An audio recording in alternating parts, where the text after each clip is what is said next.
ഉള്ളപ്പോഴും ഈ സുചേട്ട അറിയാണ്ട് ഇവൾക്ക് 1-2 റിലേഷൻ ഉണ്ടായിരുന്നു. അത്ര പ്രായമില്ല, പയ്യൻ എത്ര 20 വയസ്സാണ് ഉള്ളൂന്ന് കേൾക്കണം, 20-25.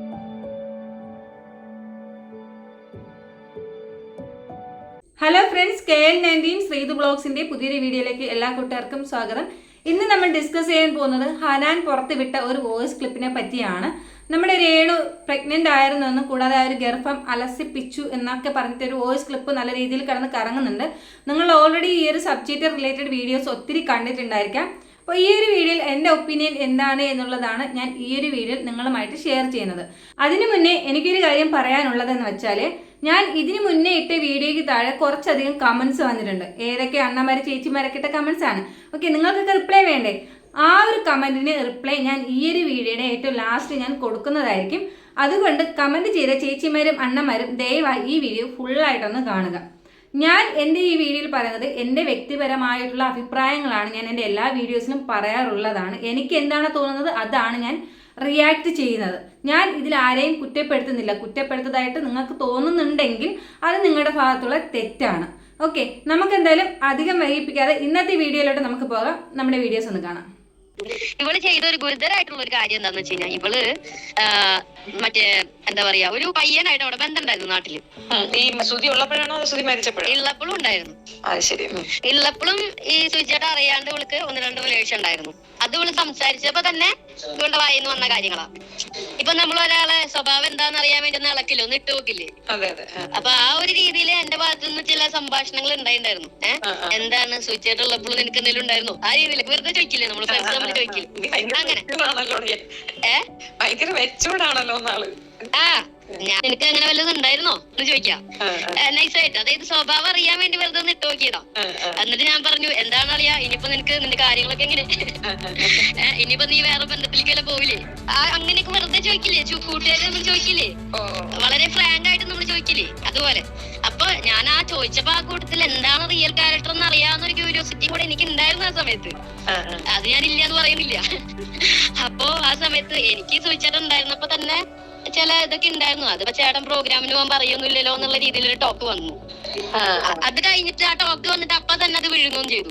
പിന്നെ ഞാൻ അങ്ങനെ ഒന്നും അധികം അങ്ങനെ പോയിരുന്നില്ല. പിന്നെ അതൊന്നും ശരിയല്ലല്ലോ എന്ന് പറഞ്ഞിട്ട് അപ്പൊ തന്നെ അവള് മാറ്റി.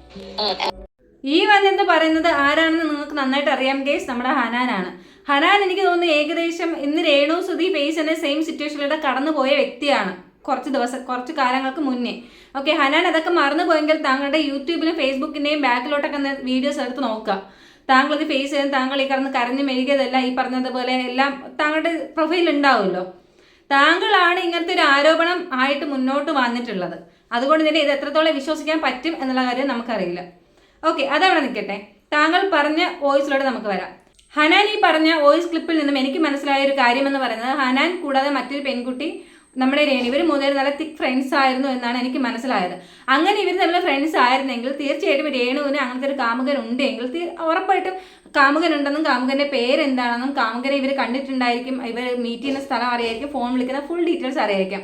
പക്ഷേ ഇവിടെ ഹനാൻ പറയുന്നത് വെറും ഒരു ആരോപണമാണ്. ശരിക്കും അങ്ങനെ ഒരു ലവർ ഉണ്ടായിരുന്നെങ്കിൽ അല്ലെങ്കിൽ അങ്ങനെ ഒരു കാമുകൻ ഉണ്ടായിരുന്നെങ്കിൽ തീർച്ചയായിട്ടും അതിനെ ഇത്രയും വ്യക്തമാക്കിയ സ്ഥിതിക്ക്, രേണു മറ്റൊരിടത്ത് പോയി അബോർഷൻ വരെ ചെയ്തു എന്ന് പറഞ്ഞ് വ്യക്തമാക്കിയ സ്ഥിതിക്ക് എന്തുകൊണ്ട് ആ ഒരു വ്യക്തിയുടെ പേരും ആ ഒരു ഡീറ്റെയിലും പുറത്തു കൊണ്ടുവന്നില്ല എന്നുള്ളത് ഒരു ക്വസ്റ്റ്യൻ മാർക്കാണ്. കാരണം ഇത്രയും തൻ്റെ ഉണ്ടല്ലോ, തീർച്ചയായിട്ടും താങ്കൾക്ക് അതുകൂടെ ചെയ്യേണ്ടതേ ഉണ്ടായിരുന്നുള്ളൂ.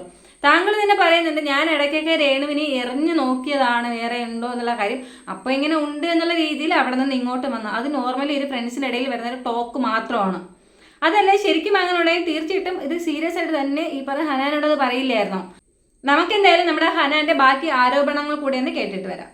അപ്പൊ അങ്ങനെ ഇരിക്കുമ്പോ ഈ കൂട്ടുകാരി ഉണ്ടല്ലോ, ഇവൾക്കാണ് മുഴുവൻ കാര്യങ്ങൾ അറിയാവുന്ന ഒരാള്. അപ്പൊ ഇവള് വന്ന് പറഞ്ഞു, ഇവൾ എന്റെ അടുത്ത് വിളിച്ചിട്ട് പറഞ്ഞു, അവിടെ ഇവളുടെ അത്ര പ്രായമില്ല, പയ്യൻ എത്ര 20 വയസ്സാണ് ഉള്ളൂന്ന് കേൾക്കണം, 20-25. അതിന്റെ ഉള്ളിലുള്ളൂ ആ പയ്യന് പ്രായം. ആ പയ്യനായിട്ട് എന്താ പറയാ, ഇപ്പൊ നമുക്ക് ഫിസിക്കൽ നീഡ്സ് കാര്യങ്ങളൊക്കെ ഉണ്ടാവുമല്ലോ. അപ്പൊ ആ ഒരു രീതിയിൽ ഇവള് എന്തായി, ഫിസിക്കലി റിലേഷനായി. അങ്ങനെ റിലേഷനായിട്ട് ഇവള് പ്രഗ്നന്റ് ആയി. ഇവള് പ്രഗ്നന്റ് ആയി. അപ്പൊ എന്താ വെച്ചാ, ഈ കാര്യം എനിക്കും ആ കൂട്ടുകാരിക്കും പിന്നെ ഇവള് ആശുപത്രിയിൽ കൊണ്ടുപോകാൻ ഹെൽപ്പ് ചെയ്തൊരു ചേച്ചിക്കുട്ടി ഉണ്ടായിരുന്നു. ഈ 3 പേർക്ക് കാര്യം അറിയുള്ളായിരുന്നു. പക്ഷെ വേറെ ആരൊക്കെയോ എങ്ങനെയൊക്കെ അറിഞ്ഞിരിക്കുന്നു. ഏതൊക്കെയോ മീഡിയയിൽ വർക്ക് ചെയ്യുന്ന ചില ആൾക്കാരൊക്കെ എങ്ങനെയൊക്കെയോ ഈ കാര്യം ഹോസ്പിറ്റൽ വഴിയോ എന്താ എങ്ങനെയാന്ന് എനിക്ക് അറിയില്ല കേട്ടോ. പക്ഷെ ആരൊക്കെ കാര്യം അറിഞ്ഞിട്ടുണ്ട്. മരിച്ച ശേഷമല്ലേ സുധി മരിച്ച ശേഷമല്ലേ? മരിച്ച ശേഷം 1 മാസത്തിന് ശേഷം അങ്ങനെയാണ് ഈ പറയണ ഈ ഒരു കേസ് ഉണ്ടായത്. അപ്പൊ സുചേട്ടന്റെ കുട്ടി അല്ലാത്ത കാരണം തന്നെ ഇവിടെ ആ സമയത്ത് പ്രഗ്നൻസി ആയിട്ട് നടന്നു കഴിഞ്ഞാൽ ഇവൾക്ക് അത് വലിയ ഇഷ്യൂസ് ആവും. അപ്പൊ ഇവള് എന്ത് ചെയ്തു, ഇവള് കൊണ്ടുപോയിട്ട് ഈ ചേച്ചിനെയും വിളിച്ചു, ഞാൻ ഈ പറഞ്ഞ കൂട്ടുകാരിനെയും വിളിച്ച് അവള് പോയിട്ട് ചങ്ങനാശ്ശേരിയിലുള്ള NS എന്ന് പറഞ്ഞൊരു ആശുപത്രിയില്ലേ, NSSO അങ്ങനെ എന്തൊരു ആശുപത്രി, അവിടെ പോയിട്ട് ഇവള് ഇതിന് ഗർഭം അലസിപ്പിക്കാനുള്ള മരുന്ന് മേടിച്ച് കഴിച്ചു. രേഷ്മ പി തങ്കച്ചൻ എന്നാണല്ലോ ഇവളുടെ കാർഡിലൊക്കെ ഉള്ളത്. അപ്പൊ ഇവളെ എല്ലാ ഡോക്യുമെന്റ്സ് അങ്ങനെയാണല്ലോ. അപ്പൊ ഇവളടുത്ത് ചോദിച്ചു, ഇതിപ്പോ എല്ലാവരും അറിയത്തില്ലേ ഇങ്ങനെ കൊണ്ടുപോയി അലസിപ്പിച്ചാന്നുള്ള രീതിയിൽ ഇവര് ചോദിച്ചു. അപ്പൊ ഇവര് ചോദിച്ച സമയത്ത് പറഞ്ഞു, ഈ പറയണ ആശുപത്രിയില് രേണുക എന്നല്ലല്ലോ അറിയപ്പെടുന്നത്, രേഷ്മ എന്നാണല്ലോ സർട്ടിഫിക്കറ്റ് ഉള്ളത്. അപ്പൊ സർട്ടിഫിക്കറ്റ് പ്രകാരം ഒരു പേപ്പർ എഴുതിയാൽ തന്നെ പെട്ടെന്ന് ഡോക്ടർ പേര് ചോദിച്ചാൽ തന്നെ രേഷ്മ എന്നല്ലേ അറിയുള്ളൂ. അങ്ങനെ ആളറിയാണ്ടിരിക്കാൻ വേണ്ടി ഷോളൊക്കെ ഇട്ട് പൊതച്ചിട്ടാണ് ഇവള് പോയത് ആശുപത്രിയിൽ. അങ്ങനെ പോയി വേറൊരാൾക്ക്, അതായത് നമുക്ക് എന്താ വെച്ചാൽ, അതായത് ഇത് നമ്മൾ ജീവിതം എൻജോയ് ചെയ്യുന്നത് വേറൊരാളിൽ കുഞ്ഞുണ്ടാവുന്ന ഒരു തെറ്റാന്നല്ല ഞാൻ പറയണേ. ഞാൻ പറയുന്നത് എന്താ വെച്ച് കഴിഞ്ഞാൽ, ഇപ്പൊ എന്റെ ഒരു പാർട്ട്ണർ മരിച്ച് സ്വാഭാവികമായിട്ട് എനിക്ക് മരിച്ച ഉടനെ 1 മാസം കഴിയുമ്പോഴേക്കും വേറൊരാളായിട്ട് ബന്ധപ്പെടാൻ എനിക്ക് സാധിക്കില്ല. ഒരല്പം സ്നേഹവും മനസാക്ഷിയും അല്ലെങ്കിൽ നമ്മളുടെ പാർട്ട്ണറിന്റെ അടുത്ത് എന്തെങ്കിലും ഒരു സ്നേഹം എന്ന് പറയുന്ന സ്നേഹാനുഗം ഈ പറയുന്നതൊക്കെ ഇല്ലേ, എപ്പോഴും ചോദിച്ചേട്ടെന്ന് പറയുന്നില്ലേ, അതിന്റെ ഒരു അംശം, ഇപ്പൊ ആത്മാർത്ഥതയുടെ ഒരു അംശം ഉണ്ടെങ്കിൽ നമ്മൾ ആദ്യത്തെ മാസത്തിൽ തന്നെ പോയിട്ട് വേറൊരാൾക്ക് പ്രഗ്നന്റ് ആവും, വേറൊരാളെ കുട്ടിക്ക് പ്രഗ്നന്റ് ആവും. അതായത് ഇപ്പൊ ഒരു 6 മാസം കഴിഞ്ഞ് വേറെ ബന്ധത്തിലേക്ക് ആയിക്കോട്ടെ, 1 കൊല്ലം കഴിഞ്ഞിട്ട് വേറൊരു ബന്ധത്തിലേക്ക് ആയിക്കോട്ടെ, നമുക്ക് ആക്സെപ്റ്റ് ചെയ്യാം. പക്ഷെ ഈ ഒരാള് മരിച്ച് ആ കട്ടിലെടുക്കണ ആ ചെതയുടെ ചൂടെന്ന് അറിഞ്ഞേക്കാൻ മുന്നേ വേറൊരാൾക്ക് ഗർഭിണി ആയി കഴിഞ്ഞാൽ പിന്നെ എന്താ ആത്മാർത്ഥത അവൾക്ക് ഉണ്ടായിരുന്നത്? ആക്ച്വലി എന്ത് പറയണമെന്ന് എവിടെ നിന്ന് തുടങ്ങണമെന്ന് എനിക്കറിയില്ല ഫ്രണ്ട്സ്. ഹനാനെ പോലെ വിഷം ചീറ്റുന്ന കൂട്ടുകാരികൾ നിങ്ങൾക്കുണ്ടെങ്കിൽ ദയവായി അത് കട്ട് ചെയ്ത് കളയുക, അല്ലെങ്കിൽ നാളെ നിങ്ങളുടെ അവസ്ഥയും ഇത് തന്നെ ആയിരിക്കും. നമ്മുടെ ഈ ഫ്രണ്ട്ഷിപ്പിനൊക്കെ ഒരു വാല്യൂ ഉണ്ടല്ലോ, ആ ഒരു ഫ്രണ്ട്ഷിപ്പിന്റെ അർത്ഥം പോലും അറിഞ്ഞുകൂടാത്ത ഇങ്ങനത്തെ കുറേ എണ്ണം കൂട്ടുകാരികൾ എന്ന് പറഞ്ഞ് കൂടെ നടക്കുന്നു. ഫ്രണ്ട്ഷിപ്പ് എന്ന് പറയുന്നത് ഇതല്ലടോ. എനിക്ക് തോന്നുന്നു മേ ബി ഹനാൻ്റെ ഇപ്പോഴത്തെ ഇഷ്യൂ നമ്മുടെ രേണു ബിഗ് ബോസിൽ പോയതായിരിക്കും. രേണു ബിഗ് ബോസിൽ പോയതിന് ശേഷമാണ് ഈ ഒരു വോയിസ് ക്ലിപ്പ് എല്ലാം വന്നിട്ടുള്ളത്.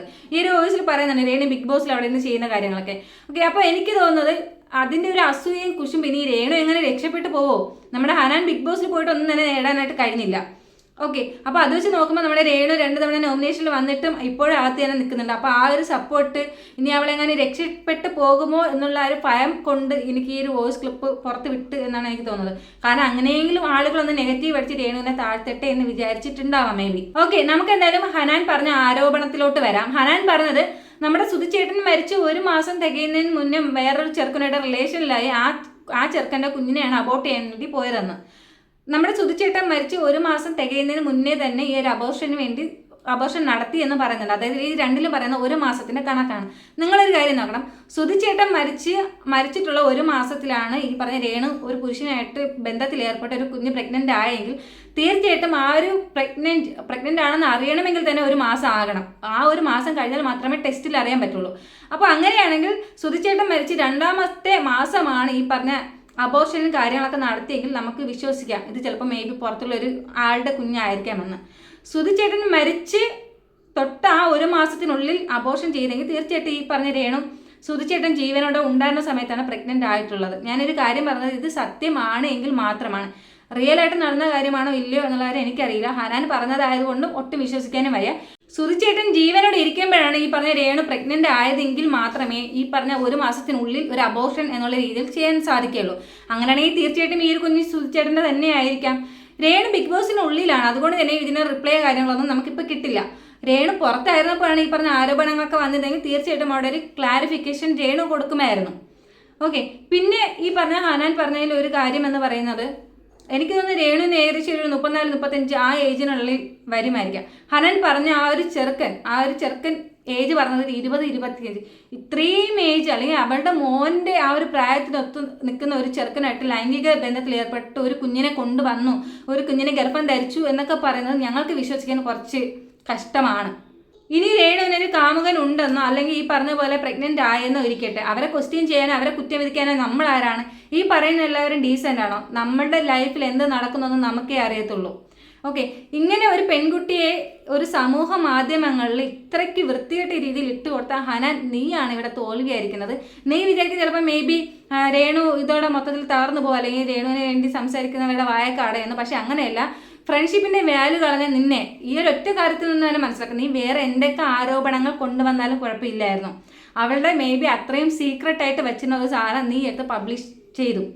ഇതിൽ നിന്ന് നീ എന്താണ് എന്നുള്ളത് സത്യത്തിൽ മനസ്സിലായി. മേ ബി ഈ ഒരു വീഡിയോ തുടർന്ന് ഇനിയും വേറെ വീഡിയോസ് കാര്യങ്ങളൊക്കെ വരുമായിരിക്കാം. എന്തായാലും ഈ പറഞ്ഞ രേണു ബിഗ് ബോസിൽ നിന്ന് പുറത്ത് വരുമ്പോൾ മാത്രമേ ഇതിൻ്റെ സത്യാവസ്ഥ നമുക്ക് അറിയാൻ സാധിക്കുള്ളൂ എന്നല്ല, നമ്മൾ ഈ പറഞ്ഞ കാര്യത്തിൽ നമുക്ക് അറിയേണ്ട ആവശ്യമില്ല. അത് ഒരാളുടെ പേഴ്സണൽ കാര്യമാണ്. ഒരു വ്യക്തി, ഒരു പെൺകുട്ടി ഇങ്ങനെ സമൂഹ മാധ്യമത്തിൽ ഇത്രയും വൃത്തിയായിട്ട രീതിയിൽ പിറ്റി ചീന്തിയത് ആ കുട്ടിയുടെ ബെസ്റ്റ് ഫ്രണ്ടായ ഹനാനാണ്. എനിക്ക് ആക്ച്വലി രേണുവിൻ്റെ കാര്യത്തിൽ നിന്നും കുറച്ച് കാര്യങ്ങളൊക്കെ മനസ്സിലാക്കാൻ കഴിഞ്ഞിട്ടുണ്ട്. മറ്റൊന്നല്ല, ഒന്നാമത് നമ്മൾ ഏത് സിറ്റുവേഷനിൽ കിടന്നാലും ഒരിക്കലും ആരുടെ കയ്യിൽ നിന്നും ധനസഹായം വാങ്ങാതിരിക്കുക. കാരണം വാങ്ങിയാൽ ഇത് തന്നെയായിരിക്കും അവസ്ഥ എന്ന് പറഞ്ഞത്. 2, ഇങ്ങനെയുള്ള ഊള ഫ്രണ്ട്സിനെ കൊണ്ട് നടക്കാതിരിക്കുക. നമ്മൾ നോർമലി നമ്മുടെ എല്ലാ കാര്യങ്ങളും തുറന്ന് സംസാരിക്കുന്നത് നമ്മുടെ ഫ്രണ്ട്സിനെയാണല്ലേ. പക്ഷേ ഇങ്ങനത്തെ ഫ്രണ്ട്സ് ഒരിക്കലും ആർക്കും ഉണ്ടാകാതിരിക്കട്ടെ. നിങ്ങളെല്ലാവരും കെയർ ചെയ്യുക. കാരണം ഈ പറഞ്ഞ നമ്മൾ പുറത്തുനിന്ന് ഒരാൾ നമ്മളെ കുത്തിയാൽ നമുക്ക് വേദനിക്കില്ല, പക്ഷെ നമ്മുടെ കുടുംബത്തിൽ നിന്ന് ഒരാൾ നമ്മളെ കുത്തിയാൽ നമുക്ക് തീർച്ചയായിട്ടും വേദനിക്കും. അപ്പോൾ ഈ ഒരു കാര്യം ഞാൻ നിങ്ങളിലോട്ട് എത്തിക്കുന്നു. ഇതിൻ്റെ കൂടുതൽ ഡീറ്റെയിൽസ് കാര്യങ്ങളൊന്നും ഞാൻ ഈ ആദ്യമേ പറഞ്ഞതുപോലെ ഇത് എത്രത്തോളം സത്യമാണ് എന്നുള്ള കാര്യം എനിക്കറിയില്ല. ഇത്രയും ആരോപണങ്ങൾ വന്നതുകൊണ്ട് മാത്രമാണ് ഞാൻ ഈ ഒരു വീഡിയോ ചെയ്യുന്നത്. കൂടാതെ നമ്മുടെ ഫിറോസ് എന്ന് പറയുന്ന വ്യക്തി, നമ്മുടെ രേണുവിന് വീട് വെച്ച് കൊടുത്ത വ്യക്തി തൻ്റെ ഫേസ്ബുക്ക് പേജിലൂടെ ഈ ഒരു കാര്യം മെൻഷൻ ചെയ്തിട്ടുണ്ടായിരുന്നു. അദ്ദേഹം ഇത് 8 മാസത്തിന് മുന്നേ ഇത് അറിഞ്ഞതാണെന്നും ഓക്കെ, പക്ഷെ അദ്ദേഹം പുറത്ത് പറയാത്തതാണ്, മിണ്ടാതിരുന്നതാണ് എന്നുള്ള കാര്യം ഇദ്ദേഹം ഇങ്ങനെ മെൻഷൻ ചെയ്തു. അപ്പോൾ ഇതാണ് ഗെയ്സ് എൻ്റെ ഇന്നത്തെ വീഡിയോ എന്ന് പറയുന്നത്. രേണു ബിഗ് ബോസിൽ നിന്ന് വരുമ്പോൾ ഈ ഒരു കാര്യം എങ്ങനെ എടുക്കും എന്നുള്ള കാര്യം നമുക്കറിയില്ല. മേ ബി മൊത്തത്തിൽ തകർന്നു പോകുമായിരിക്കാം. ഇതേ തുടർന്ന് എന്തൊക്കെ നടക്കും എന്നുള്ള കാര്യം സീരിയസ്ലി എനിക്കത് ആലോചിക്കാനും പോലും വയ്യ. കാരണം ഒരു പെൺകുട്ടിയെ ഇത്രമാത്രം ഒരു സമൂഹ മാധ്യമങ്ങളിലാണ് ഇത്രയും ചെളി വാരി തേച്ചതെന്ന് പറയുന്നത്. ആ കുട്ടി വേറൊന്നും ചെയ്യാതിരിക്കട്ടെ, ഇതെല്ലാം താങ്ങാനുള്ള ശക്തി കിട്ടട്ടെ എന്ന് ഞാനും ദൈവത്തോട് പ്രാർത്ഥിക്കുന്നുണ്ട്. കാരണം സാധാരണ നമുക്കൊന്നും ഇതൊന്നും സഹിക്കാൻ പറ്റുന്ന ഒരു കാര്യമില്ല. ഞാൻ തിങ്ക് ചെയ്യാറുണ്ട്, ദൈവം ആ സിറ്റുവേഷനിൽ ഞാനാണെങ്കിൽ ഉറപ്പായിട്ട് ഞാൻ എന്തെങ്കിലും കടുങ്കൈ ചെയ്യും എന്നുള്ളത്. അപ്പോൾ നമ്മുടെ രേണു എങ്ങനെയാണ് ഇതൊക്കെ ഫേസ് ചെയ്യുന്നത് എന്നുള്ള കാര്യം നമുക്ക് കണ്ടു തന്നെ അറിയാം എന്നുള്ളതാണ്. ഞാൻ ഇനി എൻ്റെ വീഡിയോയ്ക്ക് താഴെ വന്ന കുറച്ച് കമൻസ് കാര്യങ്ങളൊക്കെ ഞാൻ നിങ്ങളുമായിട്ട് ഷെയർ ചെയ്യാനായിട്ട് ആഗ്രഹിക്കുന്നു. ഞാൻ വന്ന കമൻ്റ് ഒന്ന് വായിക്കാമേ. ജോളി ലൂക്കോസ് എന്ന് പറയുന്ന ഐഡിയിൽ നിന്ന് വന്നതാണ്. ഏത് വ്യൂ പോയിന്റിൽ നിന്ന് നോക്കിയാലും താൻ ചെയ്തത് ശരിയല്ല. ഓക്കെ, ശരിയല്ലാക്കി ഞാൻ സമ്മതിച്ചു. താനെന്നും വിശപ്പെന്നും പൗരോഹിത്യത്തെ വരെ അപമാനിച്ചത് ശരിയല്ല. ആര് പറഞ്ഞു? ആരപമാനിച്ചു? താങ്കൾ കേട്ടായിരുന്നോ ഞാൻ ഇങ്ങനെ പറഞ്ഞത്?